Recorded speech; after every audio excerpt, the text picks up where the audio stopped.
Disebutkan bahwasanya dalam setahun itu ada 10 hari yang sangat mulia.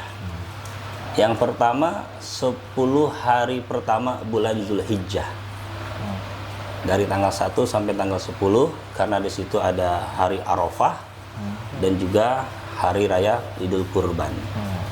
Yang kedua yaitu 10 hari pertama bulan Muharram, karena di situ ada hari Asyura. Dan yang ketiga 10 yang terakhir adalah 10 akhir daripada bulan suci Ramadan. Barang siapa yang beriktikaf di 10 hari terakhir daripada bulan Ramadan, itu pahalanya seperti 2 kali haji dan 2 kali umroh. Masya Allah.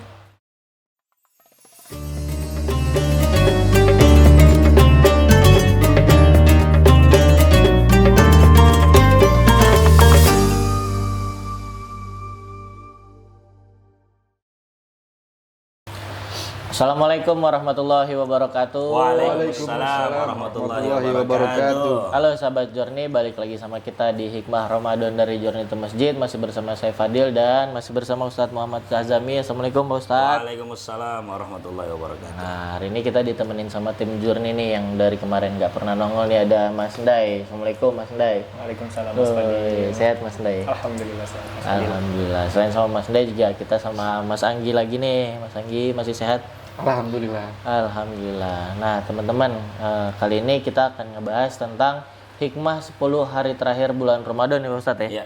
Sekarang ini kita udah masuk hari ke 10 hari terakhir, hari ke-21 Pak Ustadz ya. Insya Allah hari ke-21 hari ini kita akan ngebahas amalan-amalan apa sih atau apa aja sih yang harus kita lakukan, yang harus kita tingkatkan di 10 hari terakhir bulan Ramadan, nanti yang akan dijelaskan nama Pak Ustadz Muhammad Azami ini. Pak Ustadz, jelasin dong Pak Ustadz ke kita, ke teman-teman nih, apa sih yang harus kita lakuin atau apa sih keutamaannya yang ada di 10 hari terakhir bulan Ramadan ini Pak Ustadz? Ya. Bismillahirrahmanirrahim. Assalamualaikum warahmatullahi taala wabarakatuh. Waalaikumsalam warahmatullahi wabarakatuh. Alhamdulillah wassalatu wassalam ala Rasulillah Sayyidina wa Maulana Muhammad ibn Abdullah wa ala alihi wa ashabihi wa mawalah wa la hawla wa la quwata illa billah, amma ba'd. Sahabat Journey dimanapun Anda berada, yang mudah-mudahan semuanya dirahmati oleh Allah Subhanahu wa taala.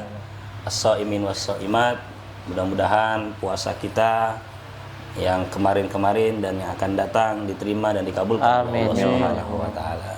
Baik, kesempatan yang sangat berharga ini kita akan mengkaji keutamaan dan kemuliaan daripada 10 hari terakhir daripada bulan suci Ramadan. Dan alhamdulillah kita berada pada 10 hari terakhir ini. 10 hari terakhir. Ya. Disebutkan bahwasanya dalam setahun itu ada 10 hari yang sangat mulia.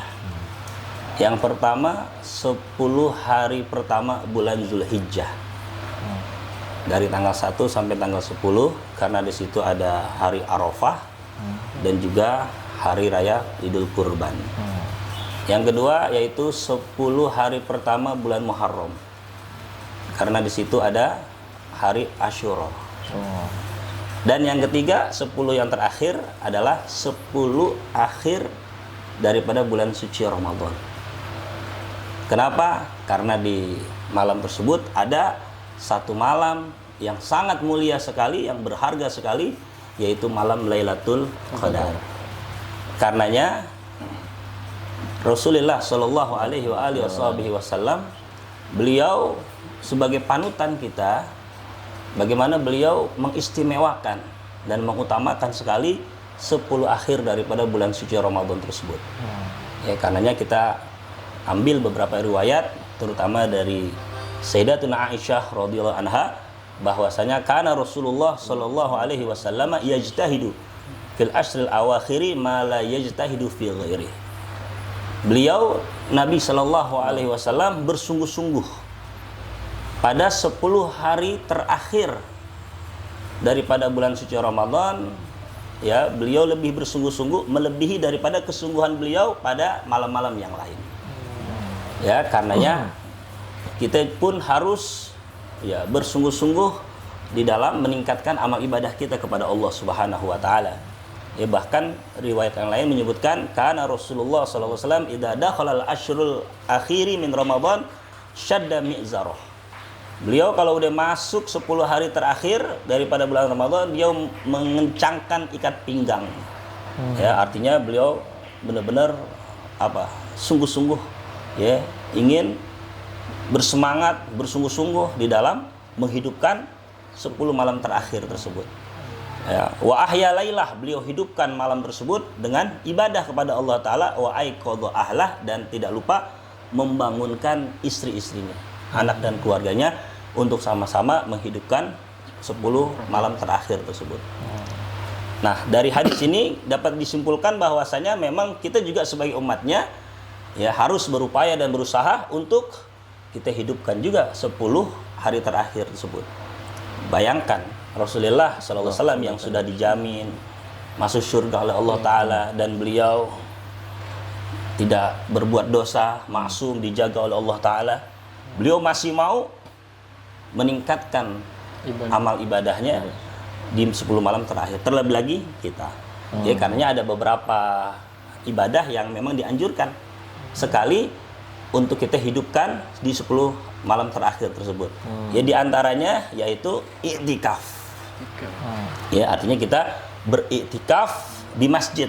Ya, jadi setelah kita sholat Isya, kemudian kita sholat sunnah tarawih, ya, kemudian upayakan kalau memang mau pulang terlebih dahulu silahkan, kemudian nanti malamnya kita datang kembali ke masjid untuk berniat i'tikaf. Ya, dalam i'tikaf itu tentunya kita berniat untuk beribadah kepada Allah Subhanahu wa Ta'ala, karena memang dalam hadis disebutkan bahwasanya man i'takafa asran fi Ramadan kana kahajjataini wa umratain.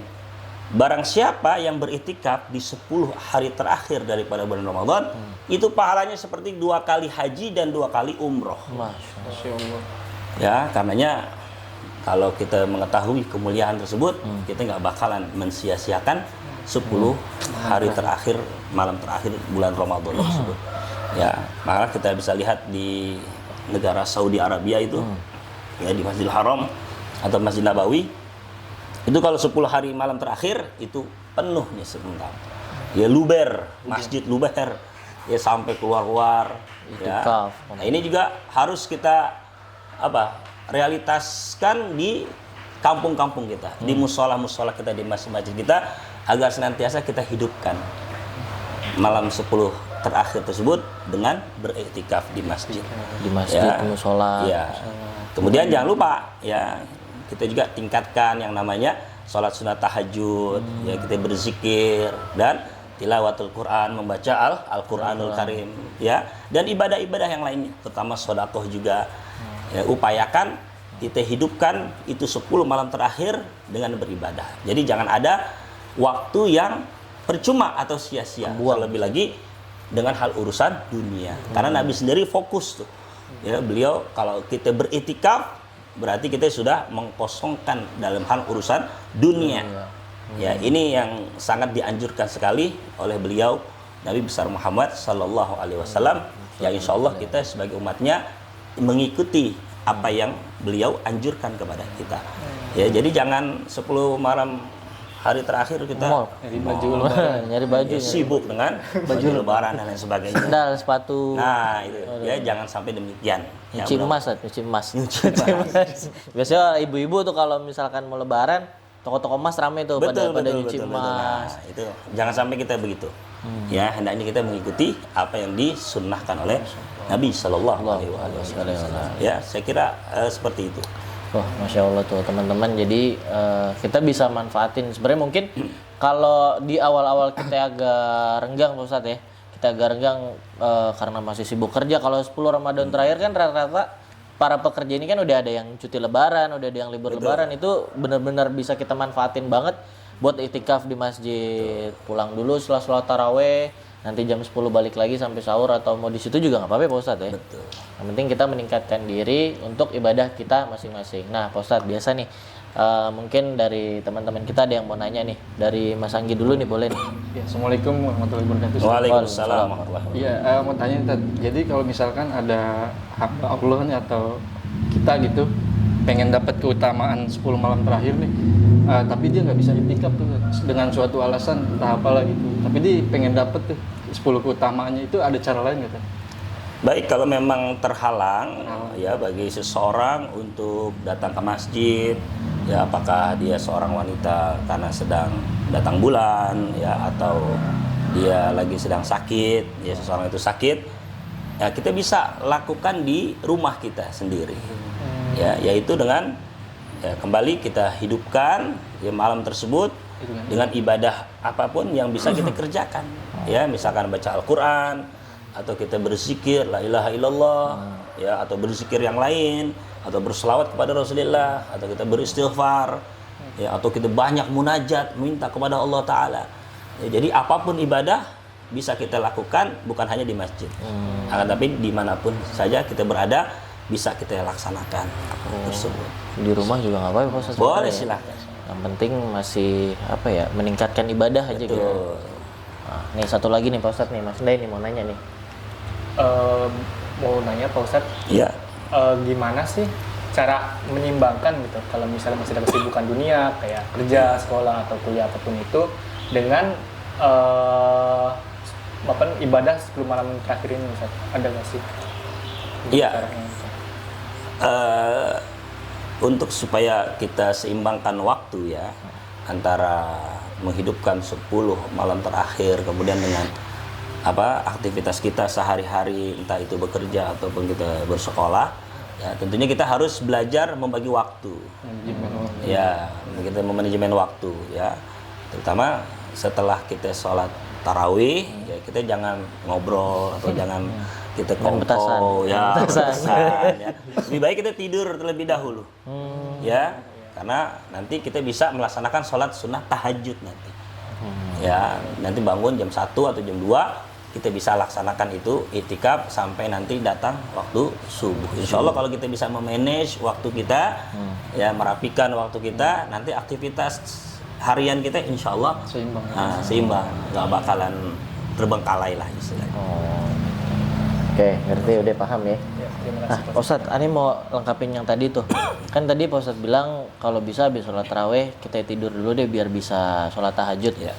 Cuman ada beberapa orang yang susah nih, misal kalau mau tahajud kita tidur dulu, atau dia ada yang udah habis taraweh aneh langsung aja deh di masjid tanpa tidur terus dia sholat tahajud. Itu hukumnya boleh nggak sih Pak Ustadz sebenarnya? Iya. Sholat tahajud tanpa tidur dulu. Ya, kalau kita bicara syarat daripada tahajud itu yaitu kita harus sholat isya dan tidur. Ya, jadi ada 2 syarat. Sholat isya, sudah mengerjakan sholat isya, kemudian kita tidur walaupun sesaat. Jadi nggak perlu tidur sampai 1, 2, 3 jam. Walaupun tidur sesaat, ya hilang akal kita, itu udah termasuk tidur dan itu bisa kita laksanakan sholat sunnah tahajud. Ya, atau ya mesti tidur dulu walaupun sesaat. Ataupun kalau misalkan saya nggak bisa tidur nih, begadang dari setelah tarawih, kemudian langsung ke masjid itikaf, itu juga lebih bagus. Silakan, sekemampuan kita saja. Yang terpenting jangan sampai kita membuang-buang waktu dengan hal-hal yang tidak ada faedahnya sama sekali.